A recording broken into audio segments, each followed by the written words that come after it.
dari 10 tahun lalu sudah mulai 50% menurunnya.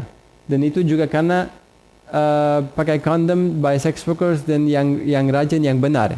Jadi ini contoh social behavior change yang kita bisa, tapi Indonesia belum bisa dapat bandingan ini ya. Kita berharap Indonesia juga bisa ikut seperti negara tetangga kita. Maaf, saya ngomong dari otak, tidak ikut note saya. Sudah. Aduh. Oke.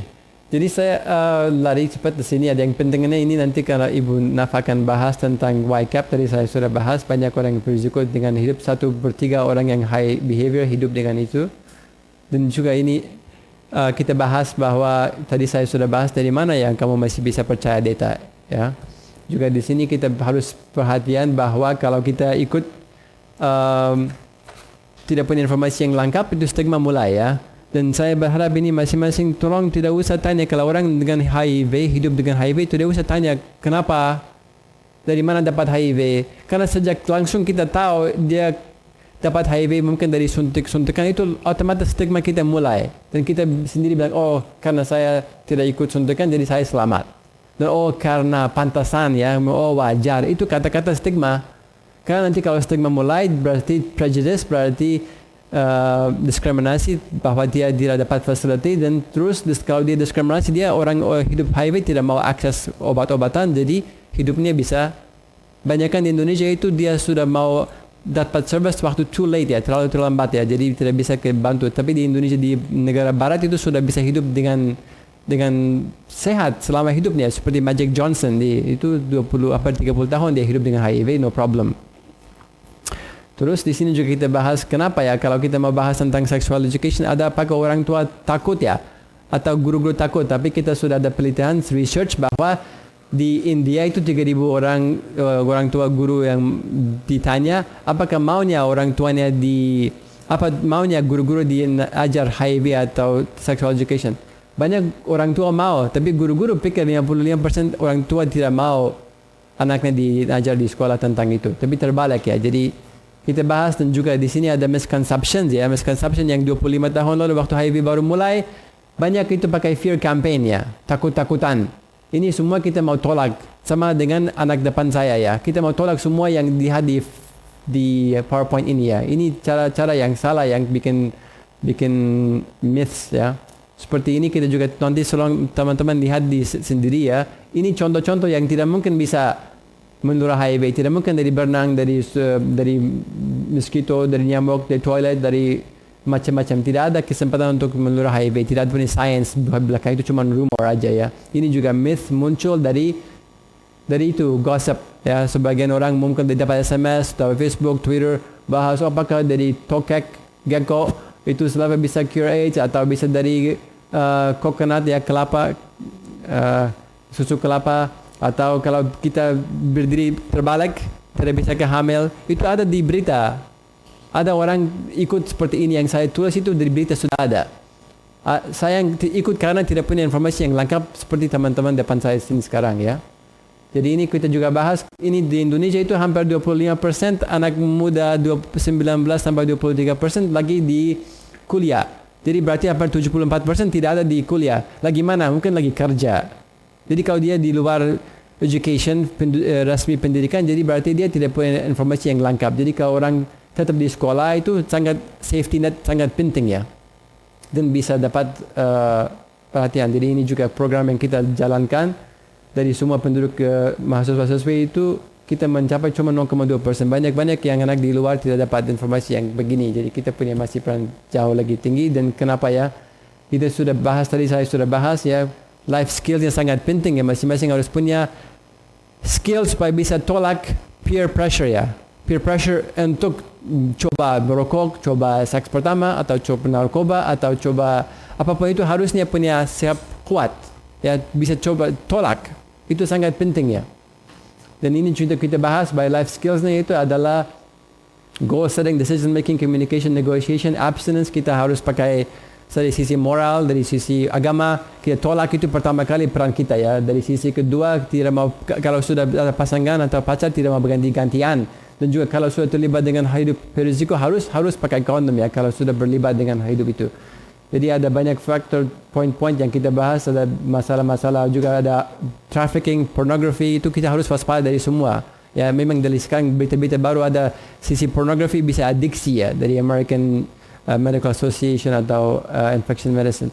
Jadi itu bisa, harus waspada dari semua sisi, harus punya ketahuan yang lengkap. Dan ini saya sebentar bahas ya, gimana supaya bisa mencapai MDG seks yang tadi, seks yang kita bahas itu ada dari sisi UKS, PKPR, PKBI, ada dari BKKBN, KPA, itu semua punya program-program ya, yang masing-masing kita bisa terlibat kalau ada menarik dari masing-masing.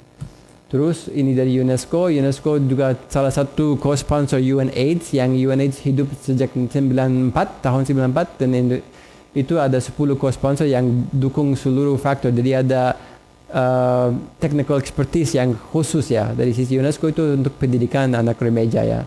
Tapi ada UNICEF, UNODC, WHO itu punya masing-masing punya tugas beda-beda. Jadi kita punya tugas untuk supaya bisa anak-anak punya hidup sehat, dan juga dukung EFA, Education for All, MDG, itu semua terlibat untuk bantu dukung masa depan seluruh bumi ya, termasuk HIV harusnya kita bisa stop.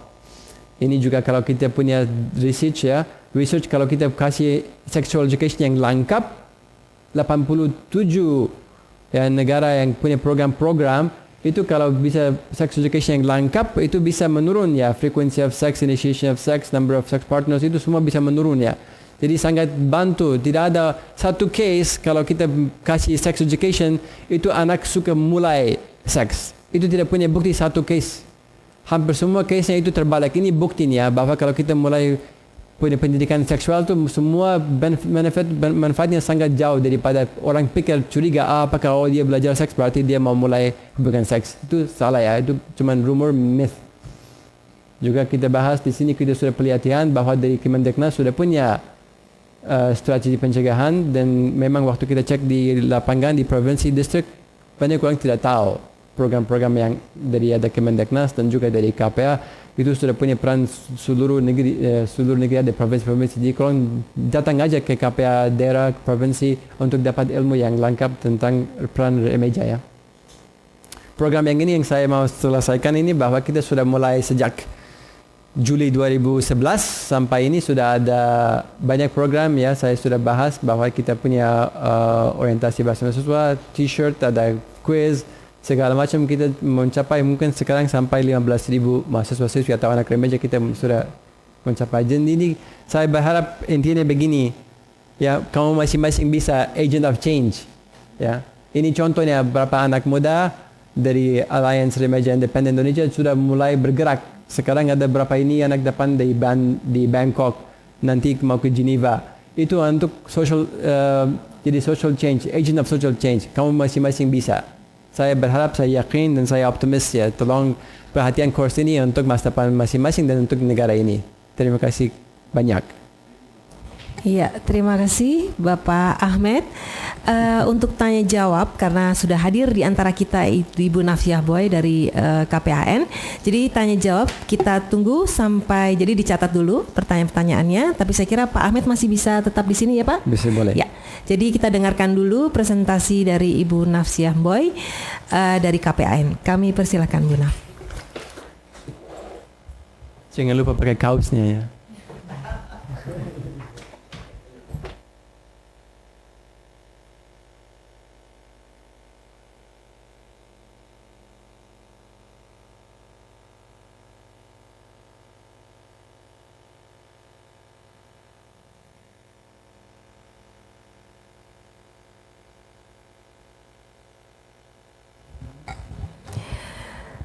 Para mahasiswa sekalian, sudah tahu belum apa itu KPA? Ya, saya kira kalau yang dari kesehatan, dari FKM mesti tahu kan. Tetapi mungkin dari yang fakultas lain mungkin belum mengenal. KPA itu adalah Komisi Penanggulangan AIDS Nasional. Nah, Bu Naf itu adalah Sekretaris Jenderal untuk yang nasional, sedangkan di masing-masing provinsi dan kabupaten itu juga selalu ada. Jadi bagi para mahasiswa sekalian, kalau yang tertarik bisa datang ke sana dan mencari tahu apa sih kegiatan-kegiatan mereka, dan kalau Anda tertarik bisa ikut membantu seperti yang telah disampaikan oleh Bapak Ahmed. Kita sangat menunggu partisipasi para mahasiswa untuk ikut bergerak ya menanggulangi masalah HIV ini. Saya kira sudah siap, Ibu Naf? Iya. Kami persilahkan Ibu Naf. Ya, saya salam dulu ya. Dari Papua, selamat. Angkat tangan dong. Bagus. Dari mana? Wah, NTT ini ya. NTT. Selamat. Bali? Bali? Terus kemudian dari seluruh Jawa deh, satu kaligus. Mana orang Jawa semua mana? Mulai dari Jawa Timur sampai Jakarta, Banten. Good. Angkat tangan dong. Mana UKI Jakarta ini angkat tangan, ha? Bagus. Dari seluruh Sumatera, banyak sekali saya lihat. Selamat ya. Kalimantan. Sulawesi. Oke, baik. Saudara-saudara, terima kasih. Selamat pagi. Assalamualaikum warahmatullahi wabarakatuh. Dan salam sejahtera. Nama saya Dr. Nafsiah Boy dan saya Sekretaris Komisi Penanggulangan AIDS Nasional. Tentu kalian sudah tahu juga ya, di provinsi ada Komisi Penanggulangan AIDS Provinsi, di kota ada Komisi Penanggulangan AIDS Kota atau Kabupaten. Jadi saya diminta untuk bicara tentang pencegahan dan penanggulangan HIV dan AIDS pada penduduk usia muda. Dan saya rasa tadi Pak Ahmed sudah banyak ya, ngomongnya banyak sekali. Namun baik kita coba lihat, mungkin ada yang mengulang. Tetapi yang lain saya harap informasi baru. Dan nanti kita harap waktu diskusi kita tahu lebih banyak. Saudara-saudara, outline-nya adalah pertama kita sepintas mengenal. Conference ID. Press the pound key when complete. Kita sepintas mengenal HIV dan AIDS, walaupun tadi juga sudah disampaikan ya. Kemudian situasi HIV dan AIDS di Indonesia. Lalu HIV dan AIDS pada penduduk muda. Tadi Pak Ahmed sudah bilang kan, 15 sampai 24 tahun. Kemudian kebijakan dan program penanggulangan HIV dan AIDS pada penduduk muda di Indonesia. Saudara-saudara, kita kenal dulu deh, apa itu HIV, apa itu AIDS, bukan? Saya seringkali kalau saya ke daerah itu masih nanya, apa sih bedanya HIV dan AIDS? Nah, HIV banyak yang sudah tahu. Saya nggak bisa jawab ya dari situ kamu ya, biar aja aku yang ngomong.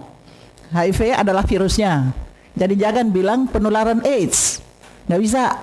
Yang menular virusnya, yaitu virus HIV. Tetapi juga HIV dan AIDS adalah dua tahap dari satu penyakit, bukan? Makanya kita sebut HIV dan AIDS. Sebenarnya itu satu penyakit, penyakit yang menular. Yang menular adalah virus HIV-nya, AIDS-nya enggak. Karena AIDS sudah kumpulan gejala-gejala penyakit. Jadi ini dua tahap dari satu penyakit.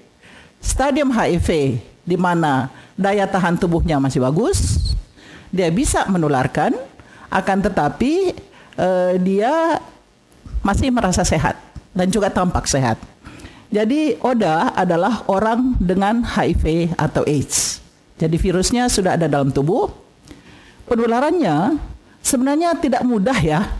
Virus HIV itu nggak mudah ya menular, terbatas sekali. Hanya dan bisa dicegah, itu yang penting. Tetapi sekali ketularan, seumur hidup bisa menularkan. Baru minggu lalu seorang anak muda datang pada saya, anak perempuan usia baru 19 tahun, dan ternyata dia sudah terinfeksi HIV. Lalu saya tanya, kamu ngapain? Kamu sudah ini ya melakukan apa, kamu pakai narkoba? Enggak dok, saya enggak pakai narkoba dok. Kamu hubungan seks cuma dengan pacar saya aja dok, enggak dengan siapa-siapa lain. Tapi kamu tahu nggak, pacar kamu pernah hubungan seks dengan siapa ya? Di situ kuncinya, bukan? Dia sendiri mungkin dia bilang, oh saya hanya hubungan seks dengan satu, pacarku Dewe. Tetapi dia tidak tahu pacarnya itu hubungan seks dengan berapa orang. Apalagi pacarnya itu bisa hubungan seks dengan perempuan lain, bisa hubungan seks dengan laki-laki, bisa dengan waria. Nah kan ribut kalau gitu, ya dah. Nah memang sayang anak perempuan ini dia positif pada usia 19 tahun dan sedih sekali oleh karena memang sekali ketularan seumur hidup bisa menularkan. Artinya begini, pada saat ini kita ada obat, ya kita ada obatnya, bisa menurunkan virus dalam darah, jumlah virus dalam darah, tetapi sayangnya kita belum tahu apakah atau masih ada bukti bahwa walaupun kemudian dia tidak pernah hubungan seks lagi kecuali dengan suaminya, dia tetap bisa menularkan. Apalagi yang lebih parah lagi, dia bisa menularkan pada bayinya kalau virus itu masih ada dalam tubuhnya. Nah, sebaliknya yang banyak juga kami alami adalah laki-laki, masa bundanya mungkin pakai narkoba atau ya ada di antara kamu yang ganteng-ganteng tuh ya. Nah ganteng-ganteng ini pacarnya banyak ya. Nah pacarnya banyak, ganta-ganti, sekali-sekali abis minum, abis ngedrak gitu, terus hubungan seks, ketularan, nggak tahu sih ketularannya. Nah setelah itu sampai kemudian masuk dalam pernikahan bisa menularkan pada istri dan bayinya. Oke? Oleh karena itu kita harus jaga diri pada umur berapapun. Yang saya tunjukkan dalam gambar ini adalah penularan dari orang dengan HIV dan AIDS, ODA, melakukan menularkan kepada seorang yang lain dan yang bersangkutan akan terinfeksi juga. Sebenarnya memang penularannya terbatas ya. Soalnya virus HIV ini hanya bisa hidup di satu di darah, kedua di cairan sperma, ketiga di cairan vagina, dan keempat di air susu ibu. Di tempat lain nggak bisa. Jadi kalau di kolam renang dia mati, di udara dia mati. Makanya kamu kalau berenang nggak perlu pakai kondom, ya. Nah, perjalanan penyakitnya gimana? Kamu lihat paling kiri ya, itu sepasang merpati tidak terinfeksi. Mereka dua-dua bebas HIV. Mereka dua-dua tidak melakukan seks berisiko. Alhamdulillah mereka tidak terinfeksi. Dan ini yang kita harapkan. Namun kamu lihat di sebelahnya itu yang ada yang melakukan yang seks berisiko. Ya, yang berisiko. Di antara kalangan muda ada yang berperilaku berisiko. Bisa berisiko hubungan seks. Artinya dia melakukan hubungan seks yang berisiko kehamilan yang tidak direncanakan atau penularan penyakit. Itu yang disebut seks berisiko. Ya, jadi kalau kalian lihat di Inpres misalnya, Inpres 3 tahun 2010 atau MDG, di situ ada istilah seks berisiko. Seks berisiko adalah semua hubungan seks yang berisiko menyebabkan kehamilan yang tidak direncanakan dan atau penularan penyakit. Apakah itu penyakit kelamin, apakah itu HIV, sifilis, gonorrea dan sebagainya. Oke? Nah, kalau seseorang berperilaku berisiko, maka tentu bisa ketularan HIV. Kamu lihat 3 orang itu, dari antara 3 itu ada 2 orang yang sudah terinfeksi HIV. Kamu bisa lihat 2 ibu atau 2 wanita, 1 baju biru, 1 baju putih. Yang laki-laki itu dia kelas 3 SMA, itu yang pakai baju hitam, waktu ketahuan dia terinfeksi HIV. dia memang ya orang yang cukup ganteng dan banyak pacarnya, dan dia suka minum-minum dan ya pacaran lah ya. Nah, tetapi yang satu adalah seorang ibu rumah tangga. Dan dia tahu dirinya positif oleh karena apa? Oleh karena bayinya positif. Jadi waktu dia melahirkan, anaknya itu sudah kelihatan sakit, kurus, tidak mau makan, berat badannya tidak naik. Kemudian oleh dokter diperiksa, ternyata bayinya itu sudah menderita AIDS. Barulah ibunya diperiksa, ternyata ibunya juga positif. Dan dia heran sekali karena dia seorang ibu rumah tangga biasa, dan dia tidak pernah hubungan seks selain dengan suaminya, dan dia orang yang sangat religius. Jadi dia bilang, gimana mungkin saya terinfeksi? Kamu tahu ya dari mana ya? Iyalah, dari suaminya lah ya. Nah, pada stadium HIV tidak ada gejala-gejala, dia merasa baik, hubungan daya tahan tubuhnya masih tinggi. Namun pada suatu waktu kalau dia terus ketambahan virus HIV atau dia hidupnya tidak teratur, maka dia bisa masuk dalam tahap AIDS di mana dia membutuhkan pengobatan. Jadi yang membutuhkan pengobatan hanya tahap AIDS, oke? Selama HIV dia tidak membutuhkan pengobatan. Dan akhirnya kalau dia tidak dapat pengobatan waktu itu dengan antiretroviral, maka dia tentu masuk terminal. Artinya sekarat. Namun walaupun dia sudah dalam tahap terminal, masih tetap kita jaga harkat martabatnya, tetap masih bisa diberikan pengobatan, sehingga kita melihat sekarang cukup banyak yang sembuh. Jadi artinya gejala-gejalanya hilang. Oke? Nah, saudara-saudara, saya langsung kepada bagaimana kita mencegah. Pengetahuan kita cukup banyak sekarang. Kita tahu virusnya kayak apa bentuknya, kita tahu tadi cara penularannya bagaimana. Berarti ya kita bodoh lah ya kalau kita tidak bisa mencegah, benar nggak? Ya, kalau kita udah kenal virusnya, kita tahu cara hidupnya, kita tahu bagaimana cara penularannya. Kalau kita masih tetap ketularan, ya kurang terlalu pinter lah ya. Ya, karena itu kita coba cegah. Untuk itu kita harus tahu dulu siapa sih yang sudah terinfeksi HIV, kan? Kalau kamu pacaran, atau kamu menikah, ya, terus gimana?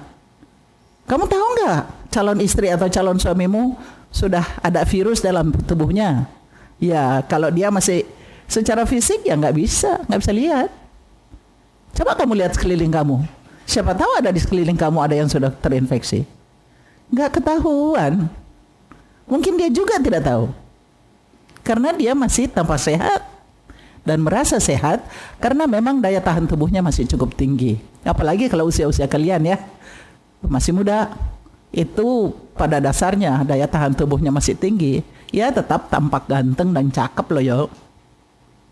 Jadi seringkali orang dengan HIV dalam tubuhnya, bahkan AIDS, seringkali tidak tahu dirinya sudah terinfeksi, kecuali kalau sudah dites HIV, diambil darahnya, kemudian dites. Kita sekarang ada tes, macam-macam tes untuk HIV, dan itu bisa memastikan bahwa seseorang sudah terinfeksi HIV. Oke? Nah, cara mencegahnya. Ini saya rasa yang paling penting, bukan? Supaya yang belum terinfeksi tadi ya, kamu lihat, yang belum terinfeksi jangan sampai terinfeksi. Yang pertama A. A ini abstinen. Artinya ini salah, ini mestinya tidak melakukan hubungan seksual berisiko. Ini saya sudah rubah loh. Kamu pakai kamu punya ya? Maaf, ini slide-nya mungkin staff saya dia punya slide atau gimana. Ini saya sudah rubah. Abstinensia artinya tidak melakukan hubungan seks berisiko. Ya, sudah tahu ya? Hubungan seks berisiko adalah setiap hubungan seks yang berisiko kehamilan yang tidak direncanakan dan atau penularan penyakit. Which means you nggak tahu, bukan? Partnermu itu punya penyakit atau enggak? Kedua adalah baku setia. Kami orang dari Indonesia bagian timur bilang baku setia. B, artinya sama-sama setia, saling setia pada satu pasangan. Apalagi kalau sudah menikah, bukan? Jangan seperti ibu tadi yang pakai baju biru. Saya pakai baju hitam loh ya. Kamu lihat dari sana, jangan melihat saya pakai baju biru. Seorang ibu rumah tangga seperti tadi yang merasa setia pada suaminya, setia pada agamanya, akan tetapi tetap dia terinfeksi HIV. Dan dia katakan, saya setia dan saya tidak pernah pakai narkoba. Kok bisa? Oleh karena memang kita harus sama-sama saling setia atau baku setia. Ketiga adalah pakai kondom setiap kali melakukan hubungan seks yang berisiko. Contohnya, ya, seorang istri atau seorang suami sudah terlanjur terinfeksi. Dia tahu dirinya positif. Maka dia bertanggung jawab tidak menularkan kepada istrinya, bukan? Atau suaminya. Maka dia wajib pakai kondom. Begitu juga kalau misalnya seorang pekerja seks, dia mencari nafkah, dia harus melayani klien. Kalau tidak dia nggak bisa hidup. Dan seringkali dia menghidupkan keluarganya juga. Nah, dia bertanggung jawab dan kliennya bertanggung jawab. Karena itu sudah pasti hubungan seks berisiko. Setiap orang yang melakukan hubungan seks yang berisiko wajib pakai kondom kalau dia menghormati dirinya dan menghormati pasangannya. Itu wajib. Dan itu juga salah satu indikator MDG ya. Salah satu indikator MDG adalah penggunaan kondom pada hubungan seks berisiko. Oke? Ini tolong dicatat bahwa virus HIV tidak menular melalui makan bersama. Kamu makan sama-sama satu piring boleh, minum satu gelas boleh, nggak bakal menularkan. Ya, jabat tangan, gigitan nyamuk, berenang di kolam renang sama-sama orang yang HIV positif, nggak jadi masalah, tidak akan menularkan. Dia hanya menularkan, sekali lagi, penularan hanya melalui hubungan seks berisiko, melalui alat suntik, jadi darah atau transfusi darah, dan ketiga adalah dari ibu yang positif kepada bayinya. Jadi hanya 3 cara itu. Oke? Nah, kita lanjutkan bagaimana situasi HIV dan AIDS di Indonesia. Ini adalah peta Indonesia. Kalau kalian lihat warnanya, itu adalah prevalensi, yaitu jumlah kasus atau orang dengan HIV dan AIDS yang ditemukan per 100.000 penduduk. Nah, kalau kita lihat yang paling gelap, yang paling tinggi prevalensinya adalah Tanah Papua. Bukan karena mereka lebih berisiko dari kalian, yang lain yang tinggal di mana itu, yang masih kuning-kuning itu. Akan tetapi karena penduduknya sedikit, jumlah yang terinfeksi besar, penduduknya hanya sedikit. Berarti dia prevalensinya lebih tinggi, warnanya lebih tua. Kalau kamu lihat Jawa Barat misalnya, ya, itu prevalensinya rendah karena penduduknya puluhan juta. Tetapi sebenarnya jumlah orang terinfeksi di Jakarta, Jawa Barat, Jawa Timur itu yang paling tinggi di seluruh Indonesia. Oke? Tetapi yang bintik-bintik itu adalah semua kabupaten kota di mana sudah ada program penanggulangan HIV dan AIDS secara komprehensif yang kita kenal sebagai total football. Apakah tadi dikatakan oleh Pak Ahmed, Indonesia termasuk salah satu negara di Asia yang peningkatannya sangat cepat. ya. Dan memang kita lihat yang biru, tetapi sebenarnya itu adalah oleh karena sejak tahun 2008 kira-kira 2006 sebenarnya kita sudah mulai perbanyak sarana testing di seluruh Indonesia, sehingga makin banyak orang di seluruh Indonesia di 33 provinsi yang ditemukan atau mengetahui dirinya positif.